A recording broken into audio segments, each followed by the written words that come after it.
दोस्तों स्टडी 91 के online platform में आप सभी का बहुत बहुत स्वागत है। दोस्तों आज आप सभी के समक्ष फिजिक्स यानी भौतिक विज्ञान की अपने अगले लेक्चर को लेकर हाजिर हूं।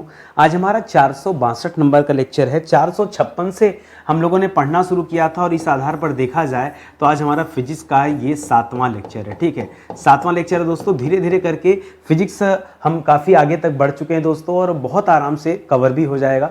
आज की क्लास अगर आप देखते हैं तो पूरे 13,860 सवाल, देखिए बूंद बूंद से घड़ा भरता है और धीरे धीरे करके हम 13,860 सवाल तक आ चुके हैं। जी हाँ दोस्तों, वो दिन दूर नहीं जब हम 14 से 15,000 जीएस के सवालों पर चर्चा कर चुके होंगे। तो अभी भी समय नहीं गया हुआ है, आप एक बार मौका दीजिए, जुड़िए हमारे साथ, तैयारी कीजिए। ठीक है, आज हमारा वैज्ञानिक उपकरण और उसके उपयोग का ये तीसरा लेक्चर है। 2 लेक्चर मैं दे चुका था, तीसरा लेक्चर है और अपने आप में बड़ा खास है। बहुत एक से एक बातें यहाँ पर लिखी हुई हैं जिनके बारे में आपको पता भी नहीं होगा। तो आइए विस्तार से एक बार चर्चा करते हैं और देखते हैं कि परीक्षा में यदि ये सारे सवाल आए तो आप हल कर पाते हैं या नहीं कर पाते हैं। ठीक है, एक चीज़ और कहना चाहूँगा, यदि आपको तनिक भी लग रहा है कि नितिन सर अच्छा पढ़ाते हैं, हमें समझा पाते हैं, ठीक से जो है पढ़ा पाते हैं, तो आप एक मौका दीजिए, हमारे पेड कोर्स के साथ जुड़िए। पेड कोर्स में हम बहुत मेहनत करते हैं। आप कल्पना कीजिए, जो इंसान फ्री पढ़ाने के लिए इतना मेहनत कर सकता है वो इंसान पेड कोर्स के लिए कितना मेहनत करता होगा। ठीक है, ये सिर्फ सोचने वाली बात है और सोचिए भी कैसे। तो डेमो क्लास मैंने दे रखा है, एक बार आप आके डेमो देखिए। पहले डेमो देखिए, बाद में डिसाइड कीजिएगा कि क्लास लेनी है या नहीं लेनी है, क्योंकि उसी से आपको पता चल जाएगा और आप खुद ही तैयार हो जाएंगे। तो पहला सवाल है दोस्तों, भूकंपीय तरंगों की तीव्रता का मापन करने वाला दोस्तों यंत्र कौन होता है? तो इसका नाम है सिस्मोग्राफ। आपने पढ़ा भी होगा कई बार। ठीक है, इस यंत्र का नाम है दोस्तों, इसका नाम है सिस्मोग्राफ। ठीक है, हालांकि 2 अन्य तरह की स्केल भी पैमाना भी देखते हैं जिसमें भूकंपी तरंगों की माप की जाती है। एक दोस्तों आप रिक्टर पैमाने की बात करते हैं, रिक्टर पैमाना। ठीक है, एक आप रिक्टर पैमाना की बात करते हैं, दूसरा आप मर्केली पैमाना की बात करते हैं। ठीक है, मर्केली पैमाना, ये 2 अलग अलग पैमाने भी हैं। ठीक है, जिससे भूकंपी तरंगों का ज्ञान होता है। लेकिन उसके अलावा सिस्मोग्राफ को आप याद रखेंगे, परीक्षा में सिस्मोग्राफ जो ऑप्शन है ये ज्यादा देखने को मिलेगा। ठीक है, अगला सवाल, किसी ऊंचाई को मापने का यंत्र। आज मैं आपको 2-3 यंत्र बताने वाला हूं जिसमें से आप केवल एक ही जानते हैं, अल्टीमीटर। क्या जानते हैं दोस्तों? अल्टीमीटर। ऊंचाई को मापने वाला यंत्र क्या है दोस्तों? अल्टीमीटर है। ठीक है, लेकिन आज एक और आपको बताऊंगा, सेक्सटेंट। ठीक है, सेक्सटेंट याद रखेगा दोस्तों, सेक्सटेंट बोलते हैं, सेक्सटेंट। ठीक है, सेक्सटेंट परीक्षा में अल्टीमीटर भी दे सकता है, सेक्सटेंट भी दे सकता है, और एक और लिखेगा स्टैडोमीटर। स्टैडोमीटर, इससे भी दोस्तों ऊंचाई का ज्ञान होता है। ठीक है, स्टैडोमीटर। ठीक है, तो इसको आप याद रखेंगे। और ये नई नई चीजें दोस्तों, अभी तक मैं बार बार आपको केवल अल्टीमीटर पढ़ाते आया, लेकिन अब वो दिन आ गया जब मुझे जरूरी है सेक्सटेंट के बारे में बताना और स्टैडोमीटर के बारे में बताना, क्योंकि परीक्षा में यहां तक जो है सवाल पूछ लिए जाते हैं, तो मेरा बताना फर्ज भी है, कर्तव्य भी है। ठीक है, आगे कह रहा है स्पेक्ट्रम का विश्लेषण। स्पेक्ट्रम जानते हैं ना? स्पेक्ट्रम क्या करता है दोस्तों? ये प्रकाश के रंग का दोस्तों जो भेद हो पाता हमें, वो इस स्पेक्ट्रम के कारण ही हो पाता है। क्योंकि जब किसी स्पेक्ट्रम से प्रकाश गुजरता है तो क्या होता है दोस्तों, उस प्रकाश के जितने भी रंग होते हैं, विबग्योर जानते हैं ना, violet, indigo, blue, green, yellow, orange और रेड। ठीक है, इस तरह से कुल 7 रंग होते हैं, तो उसका पता चल पाता है। उसी तरह का स्पेक्ट्रम का विश्लेषण करने वाला यंत्र कौन है? तो देखिए, इसमें हम कई चीज पढ़ते हैं। जैसे हम पढ़ते हैं दोस्तों, एक हम पढ़ते हैं स्पेक्ट्रोमीटर। क्या पढ़ते हैं? ध्यान दीजिएगा, एक हम पढ़ते हैं स्पेक्ट्रोमीटर, एक हम पढ़ते हैं स्पेक्ट्रोग्राफ। क्या पढ़ते हैं? स्पेक्ट्रोमीटर और स्पेक्ट्रोग्राफ। ठीक है, स्पेक्ट्रोग्राफ लिखे या स्पेक्ट्रोग्राम लिखे हैं। ठीक है, ये आप समझिएगा, ग्राफ लिखिएगा, ग्राम नहीं, ग्राफ, जिसमें दर्शाया जाता है। ये 2 चीजें हो गई। इसी तरह से कभी कभी परीक्षा में स्पेक्ट्रोस्कोप लिख देता है। क्या लिख देता है ऑप्शन में?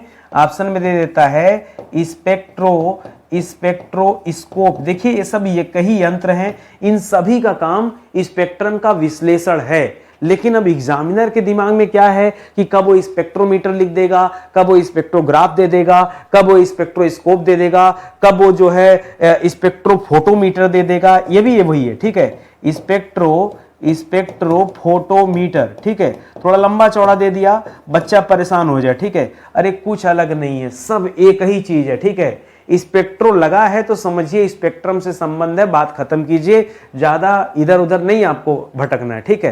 तो इन सभी चीजों को याद रखेंगे, छोटी छोटी चीजें हैं लेकिन परीक्षा में आपको कंफ्यूज बहुत ज्यादा करती हैं, तो इसको आप जरूर याद रखिएगा। इन सभी का संबंध स्पेक्ट्रम से है, ये आप याद रखेंगे। करा मोटर गाड़ियों की गति का मापन, ठीक है।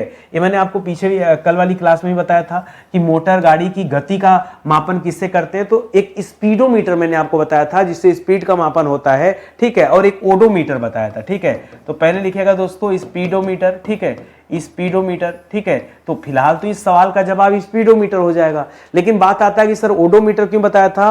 ओडोमीटर क्या होता है, किसी वाहन द्वारा चली गई कुल दूरी को कहते हैं। ओडोमीटर का तात्पर्य किससे है, वाहन द्वारा चली गई कुल दूरी, ठीक है, वाहन द्वारा चली गई कुल दूरी क्या कहलाती दोस्तों, इसको हम कहते हैं ओडोमीटर। क्या कहते हैं, ओडोमीटर। तो आप परीक्षा में ध्यान दीजिएगा कि गति के बारे में पूछ रहा है या चली गई दूरी के बारे में पूछ रहा है, दोनों उत्तर अलग अलग है। तो उस अनुसार दोस्तों आप इसका चयन कीजिएगा। धमनियों में, ठीक है, देखिए हमारे शरीर में धमनियां होती हैं और सिरा होते हैं, ठीक है। करब धमनियों में रुधिर दाब मापक यंत्र कौन है, जिससे रुधिर यानी रुधिर को हम क्या कहते हैं, ब्लड, रुधिर को हम क्या कहते हैं, ब्लड, और दाब को हम क्या कहते हैं, प्रेशर, ठीक है, जिससे हम क्या करते हैं दोस्तों, जिससे हम ब्लड प्रेशर का पता करते हैं, वो वाला यंत्र दोस्तों आपको बताना है। तो ब्लड प्रेशर मापा जाता है ना, यहाँ डॉक्टर क्या करते हैं, इसे बांध के दोस्तों मापते हैं, तो वही रुधिर दाब मापक यंत्र, उसको बुलाते क्या है, उसको बोलते हैं स्फिग्मो मैनोमीटर। क्या बोलते हैं, स्फिग्मो, फिर लिखेगा मैनोमीटर, ठीक है, स्फिग्मो मैनोमीटर, ठीक है। तो आप याद रखेंगे स्फिग्मो मैनोमीटर, इससे बीपी का माप किया जाता है, ठीक है, जिससे क्या मापा जाता है दोस्तों, बीपी का मापन, ठीक है। बीपी के मापन की बात तो हो रहा है यहाँ पे कि धमनियों में हमारा ब्लड का प्रेशर दोस्तों कितना है उसके बारे में पूछ रहा है, ठीक है। और आगे बढ़िए, अगला सवाल दे रहा है नाड़ी। ये नाड़ी होता है दोस्तों, नाड़ी का धड़कन सुनने में दोस्तों किसका यूज किया जाता है, तो डॉक्टर लोग अपने कान में एक स्टेथोस्कोप यूज करते हैं और स्टेथोस्कोप का दूसरा हिस्सा नाड़ी पे रख के ये सुनते हैं, ठीक है। इसी तरह कभी उसको हार्ट के ऊपर रख के सुना जाता है, तो स्टेथोस्कोप उसको बोलते हैं। क्या बोलते हैं, स्टेथोस्कोप, क्या बोलते हैं, स्टेथोस्कोप बोलते हैं, ठीक है। तो इसको आप याद रखेंगे, इससे नाड़ी की धड़कन वगैरह सुनने का काम किया जाता है, इसे आप ध्यान में रखेंगे, ठीक है। करा हृदय एवं फेफड़ों की आवाज दोस्तों उसी से सुना जाता है, ठीक है। हृदय एवं फेफड़ों की आवाज भी स्टेथोस्कोप से सुना जा सकता है, ठीक है। यही वो डिवाइस है जिससे चाहे नाड़ी की आवाज सुनना हो, चाहे हृदय की आवाज सुनना हो, लबडब वाली ध्वनि चाहे फेफड़े का सुनना हो, ये सब दोस्तों इससे सुन सकते हैं, इसे आप ध्यान में रखेंगे, ठीक है। करा वायुयान की गति का मापन दोस्तों कैसे करते हैं, वायुयान की गति का मापन याद रखेगा। एक हमने बताया था हवा की गति का मापन, ठीक है, हवा की गति का मापन, जहां मैंने बताया था एनीमोमीटर के बारे में। किसके बारे में बताया था, एनीमोमीटर के बारे में बताया था। इससे हवा की गति का पता लगाया जाता है, ठीक है। और ये जो वायुयान की गति पूछ रहा है ना, यहाँ पर एक मशीन लगा होता है, उसको बोलते हैं एयर स्पीड इंडिकेटर, ठीक है। क्या बोलते हैं, बहुत आसान से उसका नाम ही है एयर स्पीड, ठीक है, एयर स्पीड इंडिकेटर, ठीक है, इंडिकेटर। यह दोस्तों इंडिकेटर जो होता है ये इंडिकेट करता है कि वायुयान यानी हेलीकॉप्टर या फिर हवाई जहाज वगैरह इसकी गति क्या है। बाकी स्पीडोमीटर जिस तरह से गाड़ी में यूज किया जाता है उसी तरह से इसके भी स्पीडोमीटर होते हैं। भाई स्पीडोमीटर तो हर एक जो है यान में लगा होगा, चाहे रॉकेट ही क्यों ना हो वहां भी स्पीडोमीटर लगा होता है, चाहे मिसाइल ही क्यों, हर जगह स्पीडोमीटर लगा होता है। तो गाड़ियों के लिए अलग स्पीडोमीटर होता है, छोटी बड़ी गाड़ी जैसी होती है स्पीडोमीटर अलग होता है। तो यहाँ भी एक जवाब दोस्तों आप स्पीडोमीटर चूज कर सकते हैं, ठीक है, स्पीडोमीटर आप यहाँ भी चूज कर सकते हैं कि इसमें भी स्पीडोमीटर लगा होता है। तो या आप स्पीडोमीटर कीजिए या उसे कहिए कि एयर स्पीड इंडिकेटर है, या आप कहिए। हाँ, एनीमोमीटर आप मत कहिएगा क्योंकि उससे हवा की गति का मापन किया जाता है, तो एकदम बिल्कुल अलग हो जाएगा, ठीक है। वर्षा मापक यंत्र दोस्तों कौन सा है, तो वर्षा मापक यंत्र है दोस्तों रेन गेज। क्या है दोस्तों, रेन गेज। रेन माने क्या होता है, वर्षा, गेज माने मापन, ठीक है। तो रेन गेज से दोस्तों वर्षा का मापन किया जाता है। एक और भी है, कभी कभी परीक्षा में रेन गेज नहीं देता है, यूडोमीटर दे देता है, ठीक है। तो एक तो आपका ये हो गया, दूसरा लिखिएगा परीक्षा में कभी कभी ये ना दे करके यूडोमीटर दे देता है। क्या दे देता है, यूडोमीटर। तो यूडोमीटर से भी क्या करते हैं दोस्तों, इससे भी वर्षा का मापन किया जाता है। एक और यंत्र लिखिएगा हेटोमीटर। हाँ, उससे भी वर्षा का मापन किया जाता है। क्या बात कर रहे हैं सर, इतने सारे यंत्र हो गए हैं वर्षा मापने वाले। हाँ, तो कई सारे यंत्र हैं, याद रखेंगे, जैसे रेन गेज हो गया, यूडोमीटर हो गया, हेटोमीटर हो गया, एक और लिखेगा ओम्ब्रोमीटर हो गया, ठीक है, ओम्ब्रोमीटर हो गया, ओम्ब्रोमीटर, ठीक है। ये सब दोस्तों इससे क्या किया जाता है, ये चारों के चारों यंत्र जो है ना, इससे वर्षा का ही मापन किया जाता है। सर हमने कभी ओम्ब्रोमीटर का नाम नहीं सुना, तो आज सुन लीजिए। अरे कोई जरूरी थोड़े कि आप हर चीज सुने हो, आप हमारे पास इसीलिए आते हैं ना कि नितिन सर के यहाँ जाऊंगा तो कुछ अच्छा सीखने को मिलेगा, कुछ नया सीखने को मिलेगा। रेन गेज, देखिए मैं बताऊं आपने क्या सुना, आपने रेन गेज ज्यादा सुना है और परीक्षा में रेन गेज आता भी खूब है, इसलिए मैं पहले नंबर पे रेन गेज लिखा हूं। लेकिन ये भी याद रखेगा, अब थोड़ा चीजें बदल गई हैं, अब एग्जामिनर चीजें थोड़ा कठिन करेगा, क्योंकि कठिन नहीं करेगा, इतना कंपटीशन है भाई कि अगर कठिन नहीं करेगा तो सब 100 में 100 करके आएगा, तो नौकरी किसको मिलेगी?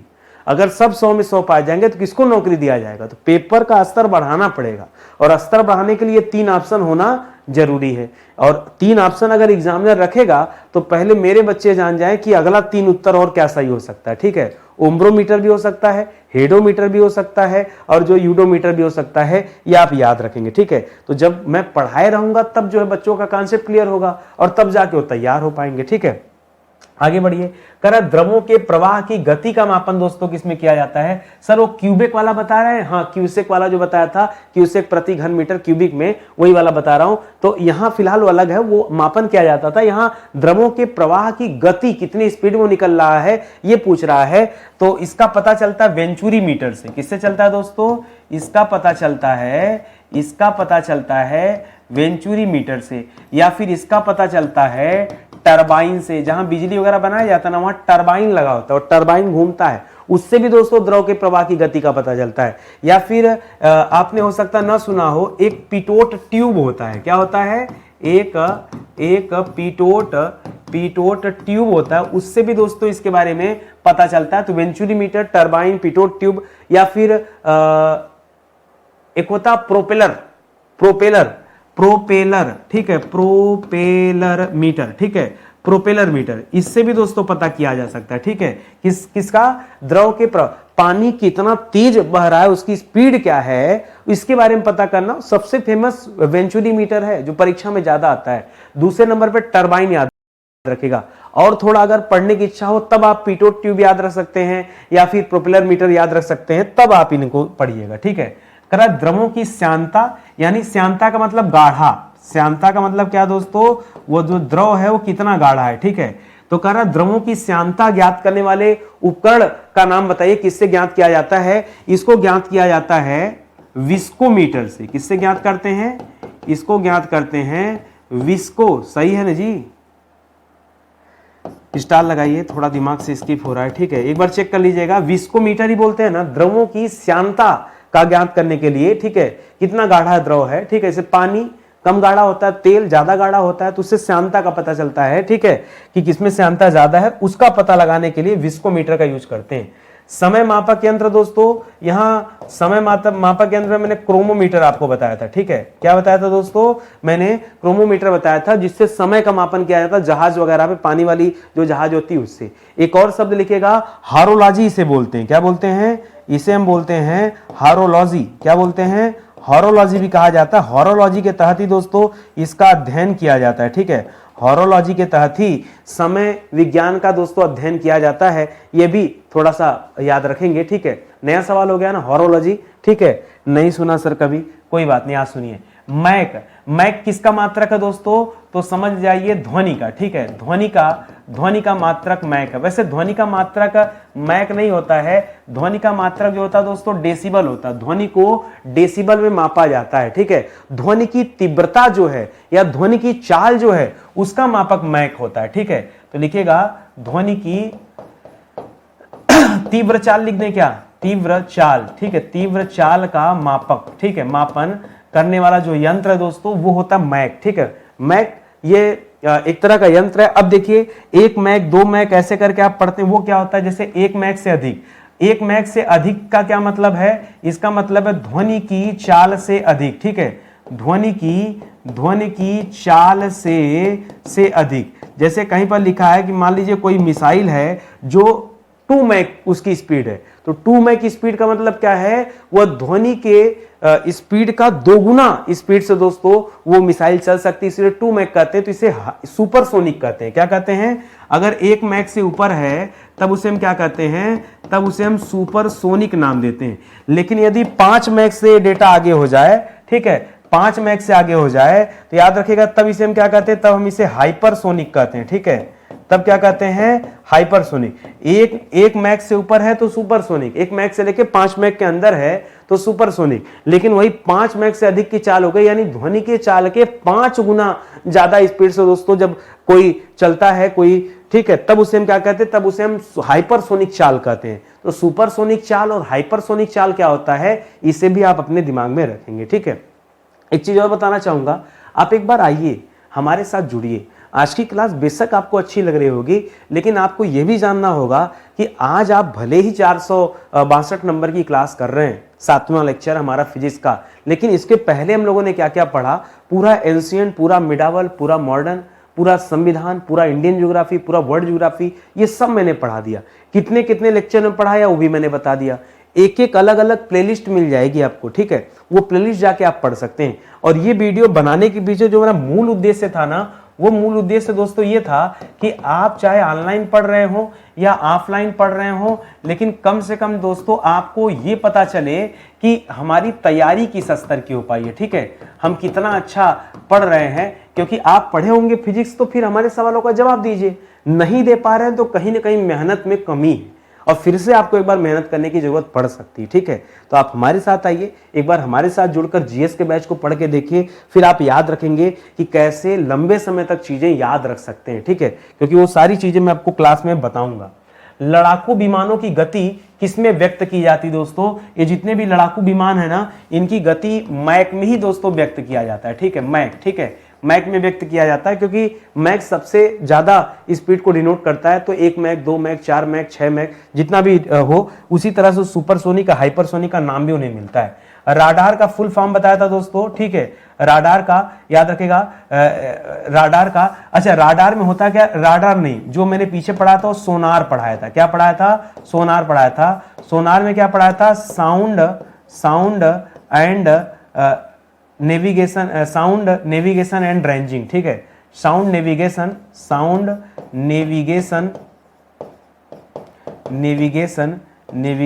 And ranging. ठीक है, रेंजिंग, ठीक है, रेंजिंग, ये दोस्तों सोनार का फुल फॉर्म होता है। उसी तरह से राडार है। सोनार का इस्तेमाल दोस्तों समुद्र के अंदर के लिए होता है। ठीक है, समुद्र के अंदर, जबकि ये जो राडार होता है ना, इसका इस्तेमाल वायुमंडल में किया जाता है। ठीक है, इसका इस्तेमाल समुद्र के अंदर नहीं, ये ऊपर की चीजों को पकड़ने के लिए राडार होता है। तो राडार का उपयोग करते हैं दोस्तों का किसी वस्तु की स्थिति जानने के लिए। ठीक है, वायुमंडल में किसी वस्तु की स्थिति जानने के लिए, ठीक है, जानने के लिए किसका यूज करते हैं दोस्तों, राडार का यूज करते हैं। राडार का फुल फॉर्म क्या होता है, रेडियो डिटेक्शन एंड रेंजिंग। परीक्षा में आता है तो बताइएगा, रेडियो डिटेक्शन एंड रेंजिंग। ठीक है, परीक्षा में दोस्तों दोनों का फुल फॉर्म पूछता है, राडार का और सोनार का। तो दोनों को चीजों को आप जो है ढंग से पढ़ लीजिए, याद कर लीजिए, भूलना नहीं आपको। ठीक है, अगला है, राडार में किस प्रकार की तरंगों का उपयोग किया जाता है। सोनार में तो हम लोगों ने पढ़ा था कि सोनार में पराश्रव्य तरंगों का यूज करते हैं। ठीक है, यही पराश्रव्य तरंगों के माध्यम से हम समुद्र के भीतर की चीजों का पता लगा पाते हैं। उसी तरह पूछ रहा है कि राडार में किस तरंग का यूज करते हैं, क्या यहाँ भी पराश्रव्य तरंगों का यूज करते हैं, तो यहाँ सूक्ष्म तरंगों का यूज करते हैं। ठीक है, किसका, यहाँ सूक्ष्म तरंगों का उपयोग किया जाता है राडार में। ठीक है, ये आप याद रखेंगे। तो सोनार, राडार, ये दोनों अलग अलग आप पढ़ लीजिएगा, परीक्षा में यहां तक जाके दोस्तों सवाल पूछा जाता है।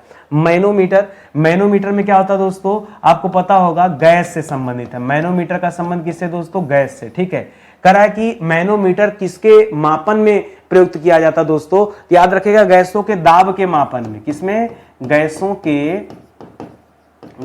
के दाब के दाब के मापन में हम किसका यूज करते हैं? हम मैनोमीटर का यूज करते हैं, मैनोमीटर का यूज करते हैं। इसे आप जो है याद रखिएगा। अगला सवाल है वायुमंडलीय दाब का मापन किस यंत्र के द्वारा होता है? तो वायुमंडलीय दाब, ठीक है, सीधा सीधा क्या हो जाएगा? बैरोमीटर, ठीक है। ये तो बहुत आसान सवाल पूछ दिया और आप तो कई बार पढ़ भी चुके हैं दोस्तों। तो बैरोमीटर दोस्तों यहाँ आपका बिल्कुल सही जवाब हो जाएगा। करा दूध या दुग्ध उत्पाद में वसा की मात्रा, ध्यान दीजिएगा, अगर ही दूध की शुद्धता कर देता, क्या कर देता? दूध की शुद्धता, ठीक है, तब हम क्या बताते दोस्तों? दूध की शुद्धता का पता हम लैक्टोमीटर से लगाते हैं। ध्यान दीजिएगा, अब परीक्षा में दे दिया वसा, अब बच्चा इतना स्पीड और ऑप्शन भी मिलेगा लैक्टोमीटर का, लेकिन आप ध्यान से सुनिए, करा दुग्ध उत्पाद में वसा यानी कितना फैट है, उस फैट का दोस्तों पता लगाना। क्या तब भी उत्तर लैक्टोमीटर होगा या फैट की वजह से मामला चेंज होगा? फैट लिखेगा तो ब्यूटीरोमीटर हो जाएगा। क्या हो जाएगा? ब्यूटीरोमीटर। क्या हो जाएगा दोस्तों? ब्यूटीरोमीटर हो जाएगा, ठीक है, अगर दुग्ध उत्पादों में फैट की बात करें तो। हाँ, अगर दूध की शुद्धता की बात करें तब लैक्टोमीटर जवाब दीजिएगा, अन्यथा नहीं। अब देखिए एग्जाम में कहां किसी को फर्क पड़ता है। बच्चा दूध पढ़ा है, उसको लैक्टोमीटर से मतलब है, सुनने को राजी नहीं है, क्वेश्चन देखा नहीं कि उत्तर पढ़ा नहीं, सीधा उत्तर जो है तुरंत टिक कर दिया, हो गया गलती। लेकिन जब आप एक बार पढ़े होंगे तो ये सारी बातें एग्जाम में आपको याद होंगी कि नितिन सर ने फैट के लिए कुछ तो कहा था। हो सकता है ब्यूटीरोमीटर न याद आए आपको, लेकिन कुछ तो कहा था, ये आप जरूर सोचेंगे। और लैक्टोमीटर तो आप जवाब नहीं देंगे कि नितिन सर ने मना तो किया था कि लैक्टोमीटर तो नहीं है जवाब, ठीक है, तो उस समय याद आएगा। भौतिक या रासायनिक परिवर्तन के फलस्वरूप किसी गैसीय मिश्रण के आयतन में होने वाले परिवर्तन की माप को दोस्तों क्या कहते हैं? ठीक है, ये आपको बताना है, ठीक है। इसे कहते हैं गैस बियरेंस। क्या कहते हैं दोस्तों? इसे कहते हैं गैस बियरेंस। इसका एक और नाम है, बड़ा अच्छा सा नाम है, मुझे याद नहीं आ रहा है, ठीक है, एक और अच्छा प्यारा सा नाम है। परीक्षा में गैस बियरेंस नहीं आता है, परीक्षा में कुछ और देता है, एकदम से नहीं आ रहा दिमाग में। अगर आपको पता हो तो एक बार मुझे बताइए। बहुत अच्छा सा नाम है एकदम। गैस बियरेंस के अलावा कुछ और है जो आता है गैसीय मिश्रण से के संदर्भ में, जो भौतिक और या रासायनिक परिवर्तन के फलस्वरूप होता है, ठीक है। चलिए कोई बात नहीं, याद आएगा तो मैं बता दूंगा। प्रकाश की तीव्रता, ठीक है, प्रकाश की तीव्रता की बात करा दोस्तों, ठीक है, प्रकाश की तीव्रता। इसी तरह ध्वनि की तीव्रता का मापन आपने मैक में किया था, ध्वनि की तीव्रता, ठीक है, ध्वनि का तीव्र वेग या तीव्रता का मापन आपने किसमें किया था? मैक से किया था, ठीक है। उसी तरह प्रकाश की तीव्रता का मापन दोस्तों, ठीक है, ये किससे होता है? तो इसको लक्स मीटर कहते हैं, फ्लक्स मीटर मत कर दीजिएगा, ठीक है। चलिए मैं अभी आपको याद दिला देता हूँ, फ्लक्स मीटर मैंने कहाँ पढ़ाया था? पीछे आपने पढ़ा था एक फ्लक्स मीटर, ठीक है, क्या पढ़ा था? ठीक है, फ्लक्स मीटर पढ़ा था। फ्लक्स मीटर से चुंबकीय फ्लक्स के बारे में पता किया जाता है। किसके बारे में? चुंबकीय फ्लक्स। हाँ, अब सर याद आया, ठीक है, यहाँ चुंबकीय फ्लक्स था, वो फ्लक्स मीटर था। यहाँ फ्लक्स नहीं, यहाँ लक्स मीटर है। हाँ, यहाँ लक्स मीटर है। ये प्रकाश की तीव्रता का मापन दोस्तों लक्स मीटर से किया जाता है। रंगों की तीव्रता का मापन, ठीक है, रंगों की तीव्रता का मापन। अच्छा, स्पेक्ट्रोमीटर में चला जाएगा, वो अलग हो जाएगा। स्पेक्ट्रम या स्पेक्ट्रोमीटर या स्पेक्ट्रोफोटोमीटर जो आपने पढ़ा, स्पेक्ट्रोग्राफ पढ़ा, वो अलग हो जाएगा। ये रंगों की तीव्रता के मापन के बारे में पूछ रहा है। और यहाँ रंग को कलर कहा जाता है, कलर से एक बना है कलरीमीटर, ठीक है। क्या मजाक कर रहे हैं सर, इस तरह का किसी यंत्र का नाम रख दिया गया तो बड़ा गंदा टाइप का यंत्र लग रहा है। इसका नाम ही है कलरीमीटर, खोज लेना, ढूंढ लेना, ठीक है। बाकी कहने को तो आप यहाँ स्पेक्ट्रोफोटोमीटर भी कह सकते हैं, क्योंकि उसका भी काम तो ये होता है ना, स्पेक्ट्रोमीटर कह लीजिए या फिर स्पेक्ट्रोफोटोमीटर कह लीजिए, ठीक है, स्पेक्ट्रोफोटोमीटर, ठीक है, स्पेक्ट्रोफोटोमीटर भी कह सकते हैं, ठीक है। तो इसको आप याद रखेंगे। बाकी कलरीमीटर भी आप याद रखिएगा। यहाँ रंगों की तीव्रता के मापन के संदर्भ में बातचीत हो रहा है, इसको ध्यान में रखिएगा। करा पौधों में वृद्धि का मापन, ये मैंने पीछे भी पढ़ाया था। पौधों में वृद्धि का मापन ऑक्सीमीटर मैंने बताया था, यदि आपको याद हो तो। मैंने क्या बताया था दोस्तों? ऑक्सीमीटर बताया, ऑक्सेनोमीटर होता है, ऑक्सीमीटर नहीं, उसको सुधार कर लीजिएगा, ऑक्सेनोमीटर, ठीक है। ऑक्सीमीटर यदि मैंने बताया था ऑक्सीमीटर, ठीक है, ऑक्सीमीटर नहीं होता है, ये नहीं होता दोस्तों, क्या होता है? ऑक्सेनोमीटर होता है। हाँ, या तो ऑक्सेनोमीटर कर सकते हैं या एक दूसरा ऑप्शन कर सकते हैं कैस्कोग्राफ। क्या कर सकते हैं? कैस्कोग्राफ भी कर सकते हैं, यह भी आपका सही उत्तर हो जाएगा। इससे भी पौधों में होने वाली वृद्धि का पता चलता है, ठीक है, कैस्कोग्राफ से। तो दोनों उत्तर सही हो सकते हैं। करा आयनित विकिरण या रेडियो सक्रिय तत्व अगर कोई है तो देखिए, आयनित विकिरण लिखता तो कितना कठिन हो जाता, सौर विकिरण लिखता तो पायरोहीलियोमीटर कर देते हैं, लेकिन रेडियो सक्रिय तत्व के बारे में पूछ रहा है तो याद रखेगा इसके लिए एक यंत्र होता है गीगर मूलर काउंटर। क्या होता है? उस यंत्र का नाम ही क्या है दोस्तों? गीगर मूलर काउंटर नाम है। इसे आप याद रखेंगे, बहुत आता परीक्षा में। हाँ, आयनित विकिरण के लिए याद रखेगा या फिर रेडियो सक्रिय तत्व की माप जो करता है वो गीगर मूलर काउंटर ही करता है, ठीक है। समुद्र की गहराई का माप, ये तो मैंने पीछे भी बताया था, फैदोमीटर। क्या बताया था दोस्तों? फैदोमीटर, ठीक है। समुद्र की गहराई का माप फैदोमीटर से किया जाता है। समुद्र में खोई हुई किसी चीज का पता लगाया जाता है सोनार के माध्यम से, जो पराश्रव्य तरंगे निकालता है, वो आप याद रखेंगे, ठीक है। तो वाला सवाल हो जाएगा। करा रिंगल मेन स्केल, यहां पे क्या है? रिंगल मेन स्केल यंत्र जो दोस्तों, इसके द्वारा किसका मापन किया जाता है? ये रिंगल मेन स्केल का नाम कभी सुना है? सर हमने तो मरकरी और रिक्टर स्केल का नाम सुना था, हमने इसका नाम ही नहीं सुना। ये क्या करता है? ये कोहरे की घनत्व का माप करता है, ठीक है। कोहरे के घनत्व का माप, ठीक है। क्या करता है भाई? ठंडी के टाइम में बहुत कोहरा पड़ता है ना, रिंगल मेन स्केल से पता चल पाता है कि कोहरा कितना ज्यादा है, ठीक है भाई। जितना ज्यादा होगा तो याद रखेगा दिखाई उतना कम देगा, ठीक है। तो इस वजह से दोस्तों रिंगल मेन स्केल का यूज ठंडी के समय में बढ़ जाता है। समय मापक विज्ञान, हेरोलॉजी के बारे में बताया था ना। करा समय मापक विज्ञान दोस्तों क्या कहलाता है? तो वही हेरोलॉजी, ठीक है। हेरोलॉजी, ठीक है। हेरोलॉजी, इसी को क्या कहते हैं? समय मापक विज्ञान, ठीक है। बाकी आप जान ही रहे हैं, ठीक है।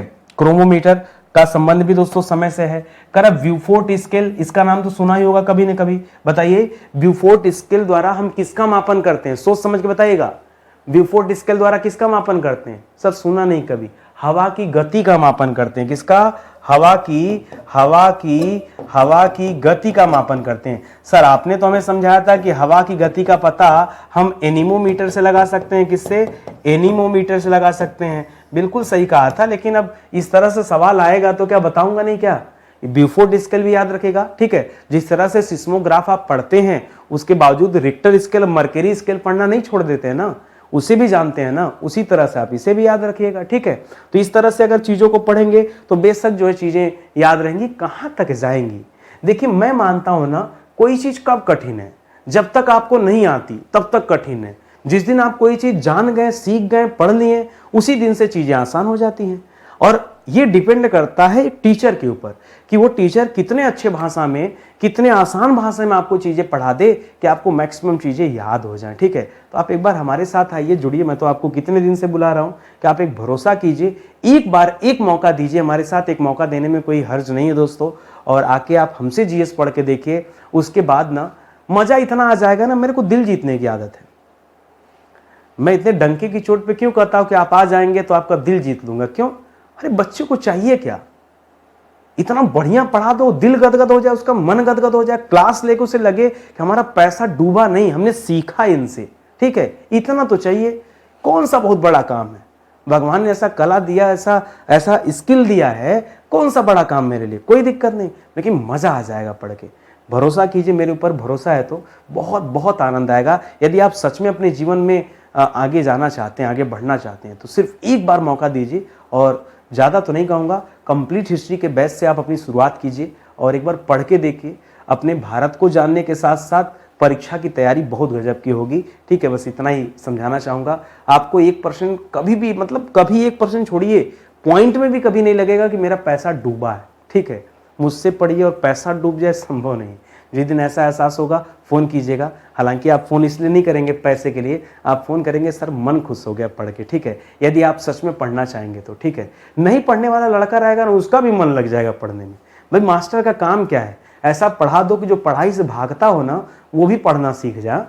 चलिए, इसी के साथ आज का सेशन समाप्त होता है। कहीं कोई क्वेरी है, कुछ जानना है, समझना है, ये हमारा हेल्पलाइन नंबर है, कॉल कीजिए, संपर्क कीजिए, व्हाट्सएप पे मैसेज दीजिए, हमारी टीम जुड़ेगी आपसे। ये हमारा नया एप्लीकेशन है, सारी क्लासेज इसी पे चलती है, प्ले स्टोर से डाउनलोड कर लीजिए, देख लीजिए, ठीक है। बहुत बहुत धन्यवाद तब तक के लिए। मिलते हैं अगले लेक्चर में, तब तक के लिए जय हिंद, जय Bharat. Thank you so much.